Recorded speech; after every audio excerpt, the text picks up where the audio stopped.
आंगनबाड़ी कार्यकर्ताओं व सहायिका के समर्थन में आए भारतीय जनता पार्टी के पूर्व विधायक विजय अग्रवाल पहुंचे धरना स्थल रायगढ़। आंगनबाड़ी कार्यकर्ताओं और सहायिकाओं के 6 सूत्री मांगों को लेकर अनिश्चितकालीन हड़ताल के आज 26 दिन पूरे हो गए, लेकिन प्रदेश सरकार की तरफ से कोई निर्णय नहीं आया है, जिसको लेकर आंगनबाड़ी कार्यकर्ता काफी नाराज दिखी। कार्यकर्ताओं का कहना है कि एक तो हमारी मांगे पूरी नहीं की जा रही है, ऊपर से हमें नोटिस दिया जा रहा है कि 48 घंटे के अंदर काम पर वापस आओ, नहीं तो आप लोगों की सेवाएं समाप्त कर दी जाएगी। और वहीं प्रदेश के कई जगहों पर हम लोग के धरना स्थल की लाइट और पानी की सप्लाई काट दिया जा रहा है। इस कड़ी में आज भारतीय जनता पार्टी के पूर्व विधायक विजय अग्रवाल ने भी भाजपा की तरफ से समर्थन देने आंगनबाड़ी कार्यकर्ताओं के धरना स्थल सहित कर्नल वल्लभ त्रिपाठी स्टेडियम पहुंचे। उनका भी कहना था कि आंगनबाड़ी बहनों की मांगे जायज है और भूपेश सरकार को इसको तुरंत मान लेना चाहिए।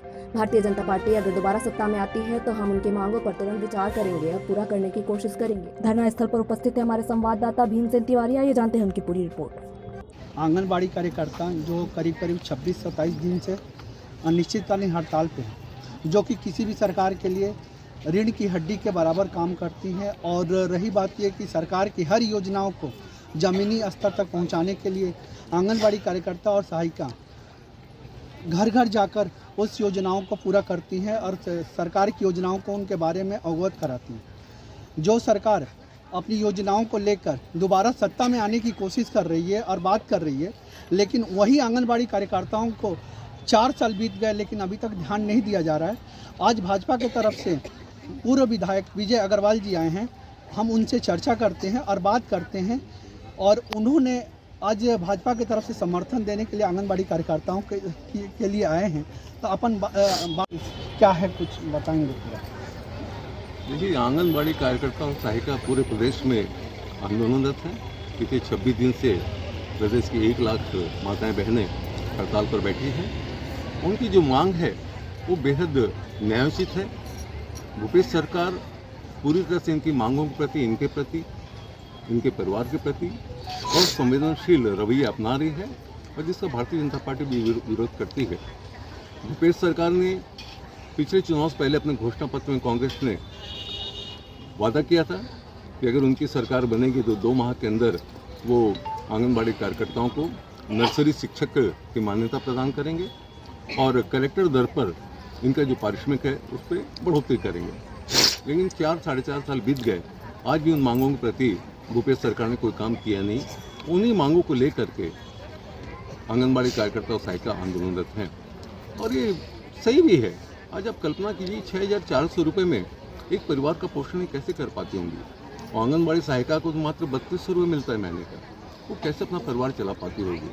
तो इनकी मांग बेहद जेन्युइन है और सरकार को अविलंब इस पर ध्यान दे करके और जो इनकी मांग को पूरा करना चाहिए। इनकी जो दूसरी मांग है वही बहुत न्यायोचित है कि भाई आंगनबाड़ी सहायिका को पदोन्नति करके वहाँ पद रिक्त होता है तो आंगनबाड़ी कार्यकर्ता बनाया जाए, पेंशन की व्यवस्था की जाए। इनकी सारी मांगें बेहद उचित है और भारतीय जनता पार्टी इनकी सभी मांगों का पूरा समर्थन करती है। और भूपेश सरकार जो उन्होंने वादा खिलाफी की है आंगनबाड़ी कार्यकर्ता और सहायिकाओं के प्रति, उसकी घोर भर्त्सना करती है। और भूपेश जी थोड़ा मानवता दिखाइए कि आपने जो वादा किया वादा पूरा कीजिए। अरे वादा नहीं करते तो भी आपको करना चाहिए। 1 लाख बहनों का सवाल है, 1 लाख माता बहनों का सवाल है, तो अपना परिवार को कैसे चलाती होंगी इस बात की चिंता आपको करनी चाहिए। प्रदेश के 3 करोड़ लोगों को मुखिया बन के बैठे हैं, तो 1 लाख माता बहन ये भी आपकी जनता है। भारतीय जनता पार्टी हर कदम आंगनबाड़ी कार्यकर्ता और सहायिकाओं के साथ में। आपने अभी बताया कि इन लोग को आंगनबाड़ी कार्यकर्ताओं के एक रेजा कुली के और या जो शासन के द्वारा या कलेक्टर के द्वारा जो मानदेय हुआ है उससे भी नहीं दिया। तो अभी क्या इनकी 4 साल से मांगे नहीं करके क्या आप नहीं लगता कि भूपेश सरकार इनको छलावा कर रही है? वो तो दिखाई दे रहा है, वो तो दिखाई दे रहा है। लेकिन जब उन्होंने घोषणा पत्र में इस बात को रखा था, मतलब पिछले चुनाव 2018 से पहले भूपेश जी को और कांग्रेस को मालूम था कि आंगनबाड़ी कार्यकर्ताओं की समस्या है, आंगनबाड़ी कार्यकर्ताओं को मानदेय बहुत कम है, सहायिकाओं का मानदेय बहुत कम है, तब तो उन्होंने घोषणा पत्र में रखा था ना। नहीं तो घोषणा पत्र में क्यों रखते? मतलब 5 साल पहले भूपेश जी और कांग्रेस को मालूम था कि इनके साथ पूरी तरह न्याय नहीं हो रहा है, इनकी तनख्वाह बहुत कम है, इनका मानदेय बहुत कम है, तब तो उन्होंने घोषणा पत्र में रखा था। और जब आपको मालूम था उसके बाद आप 4-4.5 साल सत्ता में बैठे हो गए और आप चुपचाप बैठे हैं, तो अपने आप में दर्शाता है कि वो क्या कर रहे हैं। सर, अगर भाजपा अगर दोबारा सत्ता में आती है तो क्या इनकी मांगें पूरी हो जाएगी? निश्चित रूप से। भले हम भाजपा छोटा कार्यकर्ता हूँ, लेकिन हम लोग की चर्चा होती रहती है। तो भाजपा के सारे छोटे बड़े नेता इस बात से सहमत हैं कि आंगनबाड़ी कार्यकर्ता और सहायिकाओं के साथ अन्याय हो रहा है और अन्याय दूर होना चाहिए। अभी साल भर बचा हुआ है और इनके साथ आप भी मानते हैं कि अन्याय हो रहा है, तो आगे ये तो नहीं लगता कि इनकी मांगे पूरी होगी नहीं होगी, तो आप लोग आगे इनके कैसे समर्थन में आगे आएंगे? देखिए, तो सरकार डिसाइड करेगी वो क्या करती क्या नहीं करती। अपन कल्पना नहीं कर सकते सरकार इनकी मांग मानेगी नहीं मानेगी, क्या करी, अभी तक नहीं माना, ये बात स्थापित है। और दूसरा हम क्या करेंगे, तो आंगनबाड़ी के कार्यकर्ता और सहायिकाएँ, इनका जो नेतृत्व कर रही हूँ बहनें, जैसा हमसे सहयोग चाहेंगी, जैसा भाजपा सहयोग चाहेंगी, हम हर कदम पे इनके साथ खड़े हैं। ठीक है, थैंक यू। आंगनबाड़ी जिला आंगनबाड़ी कार्यकर्ता अध्यक्ष।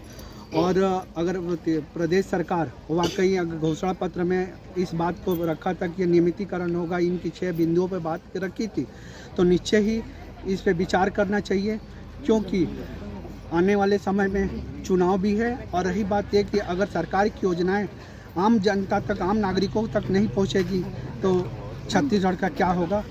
आपकी आवाज़ में बने रहने के लिए आपकी आवाज़ को सब्सक्राइब करें, लाइक करें और शेयर करें। धन्यवाद।